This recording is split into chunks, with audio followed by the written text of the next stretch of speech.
ভারতের সাথে কি ইতালির সম্পর্ক খারাপ দিকে যাচ্ছে এই বিষয়ে আজকের টপিকে আসি। একটা অত্যন্ত দুর্ভাগ্যজনক ঘটনা ঘটে গেছে এবং ভারত ইটালির সম্পর্কে মারাত্মক কিছু নেগেটিভ প্রভাবও আসতে পারে। এই মুহূর্তে ঘটনা সত্যি কথা বলতে আমাদের হাতের বাইরে। আমরা অ্যাজ সাচ খুব একটা সামলাতে পারবো না, সামলাতে পারলে ইটালি সরকার সামলাতে পারে। ভারত সরকার ইটালির সঙ্গে কিছু কথাবার্তা চালাতে পারে। দেখা যাক তারপর ঘটনা কোন দিকে যায়। সেটা হচ্ছে ইনসিডেন্টটা কি হয়েছে আপনাকে আগে বুঝতে হবে। ভারতবর্ষের যে প্রধান বিরোধী দল জাতীয় Congress, Indian national Congress, Indian national কংগ্রেসের একটা ন্যাশনাল কনক্লেভ চলছিল। সেই ন্যাশনাল কনক্লেভে একটা অত্যন্ত দুর্ভাগ্যজনক ঘটনা ঘটে। সেটা কীরকম? রাহুল গান্ধী, যিনি আমাদের দেশের বিরোধী দলনেতা, তিনি প্রধানমন্ত্রী পিএম মোদির যে বিদেশ নীতি তার সমালোচনা করছিলেন। এখন বিরোধী দলনেতার কাজই হচ্ছে সরকারের ভুলগুলো চোখে আঙুল দিয়ে দেখানো। এটাই ডেমোক্রেসিতে হয়। যখন সমালোচনা করছিলেন, সমালোচনা করার তো একটা সংসদীয় ভাষা থাকে। ওই লেভেলের মানুষ, উনি বিরোধী দলনেতা, শুধু সারা দেশ যে ওনাকে দেখছেন তা নয়, সারা পৃথিবীও কিন্তু দেখছেন যে ভারতবর্ষের প্রধানমন্ত্রী কি বলছে এবং প্রধানমন্ত্রী জাস্ট পরের স্টেপেই যিনি আছেন বিরোধী দলনেতা তিনি কি বলছেন। কাজেই তার কথা বার্তা, choice of word, body language প্রত্যেকটা ম্যাটার করে। এবার উনি ব্যাপারটাকে মজা করতে গিয়ে একটু হয়তো লো লেভেলেই নামিয়ে ফেললেন। উনি হঠাৎ করে স্টেজে ওনাদেরই কংগ্রেসের একজন, তিনিও সিনিয়র লিডার, সন্দীপ দীক্ষিত, তার মা, সন্দীপ দীক্ষিতজির মা শীলা দীক্ষিত, তিনি কংগ্রেসের হয়ে দিল্লিতে দীর্ঘদিনের মুখ্যমন্ত্রী ছিলেন, দিল্লির প্রাক্তন মুখ্যমন্ত্রী, তার সন্তান সন্দীপ দীক্ষিত। তো সন্দীপ দীক্ষিত স্টেজ দিয়ে হেঁটে যাচ্ছিলেন, রাহুল গান্ধী তখন তাকে বলে এরকম এরকম দুহাত বাড়িয়ে দিয়ে হাগ করার মতো, বুকে জড়িয়ে ধরার মতো ইঙ্গিত করে, আসো আসো। এবার নিজেই গিয়ে জোরে হেঁটে জোরে গিয়ে সন্দীপ দীক্ষিতকে জড়িয়ে ধরেন এবং উনি ব্যঙ্গ করে, খানিকটা মক করে বলেন যে পিএম মোদি ভাবেন এটাই বিদেশ নীতি, যেখানে যায় সেখানকার ওয়ার্ল্ড লিডারকে হাহা করে জড়িয়ে ধরে, বিশাল কিছু বিদেশ নীতি উনি ভাবেন এর ফলে হয়ে যাচ্ছে। এই অবধি ব্যাপারটা নেমে গেছিল রুচির নিচে, তবু হয়তো মেনটেন করে নেওয়া যেত। এরপরে সন্দীপ দীক্ষিতজি তিনি এগিয়ে এসে রাহুল গান্ধীর কাছে মাইক নিয়ে বলেন যে আমাকে আপনি যে হাগটা, জড়িয়ে ধরাটা মেলোনি ভেবে জড়িয়ে ধরেননি তো? জর্জিয়া মেলোনি, ইটালির প্রধানমন্ত্রী, একজন মহিলা। ব্যাপারটা কোন কদর্য ইঙ্গিতের দিকে গেছে এবার বুঝতে চেষ্টা করুন। কারণ পিএম মোদি এবং জর্জিয়া মেলোনি অত্যন্ত ভালো সম্পর্ক। এটা সোশ্যাল মিডিয়াতে, নিউজ পোর্টালে লাস্ট কয়েক বছর ধরে ভারত এবং ইটালি ইচ্ছাকৃতভাবে শোকেস করে যাচ্ছে। কেন ইচ্ছাকৃতভাবে, আমি সব কিছুতে আসবো। যে ঘটনাটা ঘটেছে আমি জাস্ট একটা ভিডিও আপনাকে দেখিয়ে দিই, এবং কেন এটা আমরা বিদেশ নীতির চর্চার চ্যানেল এটা, সেখানে আলোচনা করছি। কারণ বিদেশ মন্ত্রক ঘটনার গুরুত্ব বুঝতে পেরে অলরেডি স্টেটমেন্ট দিতে শুরু করে দিয়েছে।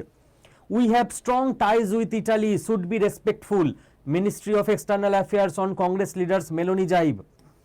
তো বিদেশ মন্ত্রক সঙ্গে সঙ্গে অ্যাক্টিভ হয়ে গেছে। বিদেশ মন্ত্রক খুব কম ব্যাপারে অ্যাক্টিভ হয়। দেখবেন আমার সবসময়ের একটা দাবি থাকে যে আমাদের দেশের বিদেশ মন্ত্রক এত কম অ্যাক্টিভ, ঘটনা ঘটে যাওয়ার 15 দিন পর বলতে আসে। তারা এত তাড়াতাড়ি অ্যাক্টিভেট হয়ে গেছে, মানে বুঝতে পারছেন যে কতটা গম্ভীর এই ঘটনাটা। এক্স্যাক্ট কি হয়েছে আমি যেটা বলছিলাম, 15 সেকেন্ডের একটা ক্লিপিংস দেখিয়ে দিই। দি হিন্দু যে নিউজ পেপার, তাদেরই ইউটিউব চ্যানেল থেকে আমি আপনাদের দেখাচ্ছি। রাহুল গান্ধী বক্তব্য রাখছিলেন, আমাদের দেশের স্বয়ং বিরোধী দলনেতা, এবং সন্দীপ দীক্ষিতকে উনি ডাকবেন মোদিজি কিভাবে হাক করেন বিদেশের নেতাদের, ওটা দেখার জন্য, এবং গিয়ে এরম শক্তপোক্তভাবে জড়িয়ে ধরেন। শীলা দীক্ষিতের ছেলে সন্দীপ দীক্ষিত, উনিও হাসছেন। এরপরেই আসল গন্ডগোলটা হয়। সন্দীপ দীক্ষিতজি উনি মাইক নিয়ে এগিয়ে এসে রাহুল গান্ধীকে এই কুরুচিকর কদর্য ইঙ্গিতপূর্ণ কথাটা বলে লোক হাসানোর চেষ্টা করেন। এবার কি হতে পারে? ইটালির মিডিয়া যদি এটাকে সেইভাবে ক্যাপচার করে নেয়, গল্প শেষ। কারণ ইটালির ন্যাশনাল প্রাইডের ব্যাপার এটা।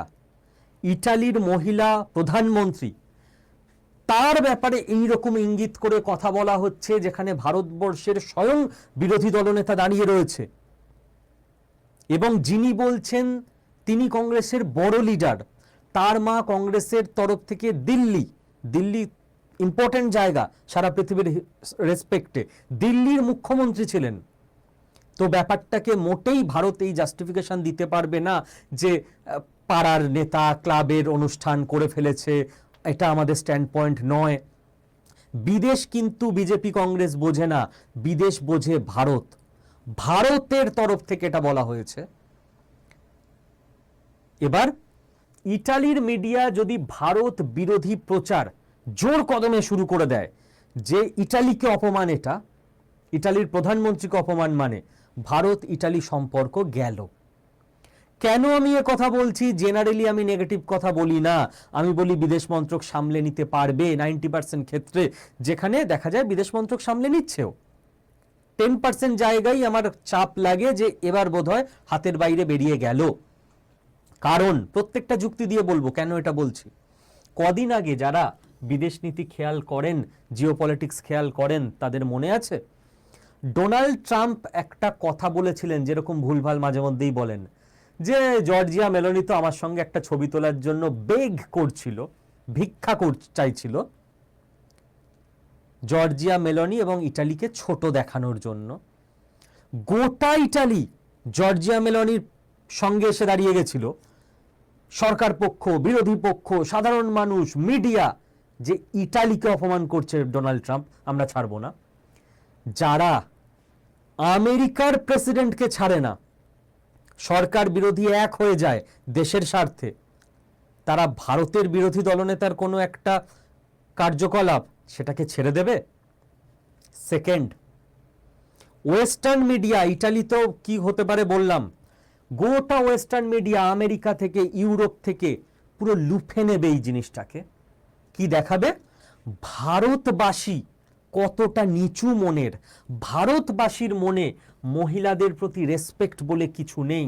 ভারতীয়রা পলিটিক্যাল মঞ্চে একটা দেশের প্রধানমন্ত্রী যিনি মহিলা, তার প্রতি কিরকম কদর্য ইঙ্গিত করতে পারে। ভারতবর্ষের যে গ্লোবাল স্ট্যান্ড পয়েন্ট, ইমেজ, সেটাকে জাস্ট ওয়েস্টার্ন মিডিয়া নেক্সট 7-10 দিনে ন্যারেটিভ চালিয়ে এমনভাবে ড্যামেজ করতে পারে, যেটাকে রেকটিফাই করতে ভারতের 7 থেকে 10 বছর লেগে যাবে। আজকের দিনে গ্লোবাল স্টেজে ইমেজ কতটা গুরুত্বপূর্ণ হয়, যারা স্কিল বাংলা চ্যানেল ফলো করেন তাদের আমি বারবার বিভিন্ন ঘটনা অ্যানালিসিস করে বলেছি। ভারত এত বড় একটা ব্লান্ডার করে ফেলেছে হাসতে হাসতে। এবার আমি প্রথমে বললাম না যে ইটালি এবং ভারত অত্যন্ত কনসাসলি দুটো দেশের সম্পর্ককে দেখাতে চাইছে লাস্ট কয়েক বছর ধরে অত্যন্ত ভালো। তার কারণ আছে। আপনাকে একটু ইতিহাস দেখতে হবে বিদেশ নীতির দিক থেকে। কি ইতিহাস? ইটালির সঙ্গে ভারতবর্ষের পাস্ট ইতিহাস অত্যন্ত খারাপ হয়ে গেছিল। কোন সময়ের কথা বলছি আমি? যারা ওই সময় থেকেই জিওপলিটিক্স চর্চা করেন তারা রিলেট করতে পারবেন, যারা একটু বয়সে ছোট বাচ্চারা আছো তারা জেনে নাও, তারপর গুগল সার্চ করে ডিটেল পড়াশোনা করে নিতে পারবে। 2012-র ঘটনা বলছি আমি, তখন ডক্টর মনমোহন সিং দেশকে নেতৃত্ব দিচ্ছেন। একটা খুব বাজে মেরিন কেস ঘটে যায়। কি ব্যাপার এটা? ইটালির একটা জাহাজ ভারতের উপকূলের দিকে চলে আসে। ওই জাহাজে ইটালির high level elite marine commando ছিল। দুজন এই হাই র্যাঙ্কের এলিট মেরিন বা কমান্ডো, তারা ভারতের কেরালার মৎস্যজীবীদের ওপর কোনো কারণ ছাড়া গুলি চালায় এবং মৎস্যজীবী মারা যায়। এরপর ভারত, ইন্ডিয়ান নেভি এদের সিজ করে নেয়, মেরিনদের আটক করে নেয়। ইটালি ভারত সরকারকে বারবার বলতে থাকে, চাপ দিতে থাকে যে আমাদের দেশের অত্যন্ত হাই লেভেল, হাই র্যাঙ্কের অফিসারেরা, এদেরকে ছেড়ে দিন, এদেরকে ছেড়ে দিন, এদেরকে দেশে পাঠিয়ে দিন, না হলে আমাদের দেশের সাধারণ মানুষ খেপে যাচ্ছে, আমরা সামলাতে পারছি না। আপনাদের দেশে সুপ্রিম কোর্টে যখন বিচার হবে আমরা পাঠাবো আমাদের অফিসারদের শুনানিতে। ভারত সরকার ওই 2 মেরিন অফিসারকে পাঠিয়ে দেয় ইটালি। এবার সুপ্রিম কোর্টে যখন বিচার চলছে সেই সময় ইটালি অফিসারদের পাঠায় না, বলে না না আমরা পাঠাবো না। আর সম্পর্ক মারাত্মক তলানিতে যেতে শুরু করে। এরপর 2015 কেস আপনি যদি দেখেন, 2015 কেস যখন ডক্টর মনমোহন সিং নেতৃত্ব দিচ্ছেন না, নরেন্দ্র মোদী চলে এসছেন পিএম হিসেবে, ইটালি পুরনো রাগ ইটালির ছিল, ভারতের সঙ্গে তিক্ততা। এমটিসিআরে ভারতের এন্ট্রি আটকে দেয় ইটালি, যে আমরা ঢুকতে দেবো না এমটিসিআরে ভারতকে। এমটিসিআর অত্যন্ত গুরুত্বপূর্ণ। এমটিসিআর কি? ভারত লং রেঞ্জ মিসাইল বিদেশকে বিক্রি করবে, তার ছাড়পত্র দেয় এমটিসিআর। এমটিসিআর ছাড়পত্র না দিলে ভারত বিদেশকে লং রেঞ্জ মিসাইল বিক্রি করতে পারবে না জীবনে। ভারতের ডিফেন্স এক্সপোর্ট পুরো দুর্বল হয়ে থাকবে, পঙ্গু হয়ে থাকবে এমটিসিআর এর ছাড়পত্র যতক্ষণ না আসছে। ইটালি এমটিসিআর ক্লাবে ভারতকে ঢুকতে দেবে না বলে পুরো ভেটো দিয়ে রেখে দেয়। সেই সময় ভারতের সঙ্গে ইটালির সম্পর্ক মারাত্মক ডাউন।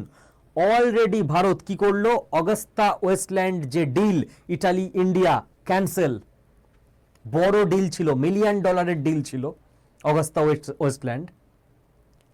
এই রকম যখন বাজে সম্পর্ক ইটালি এবং ভারতের চলছে, তখন শুরু হলো একটা নতুন আশার আলো, জর্জিয়া মেলোনি ফেজ।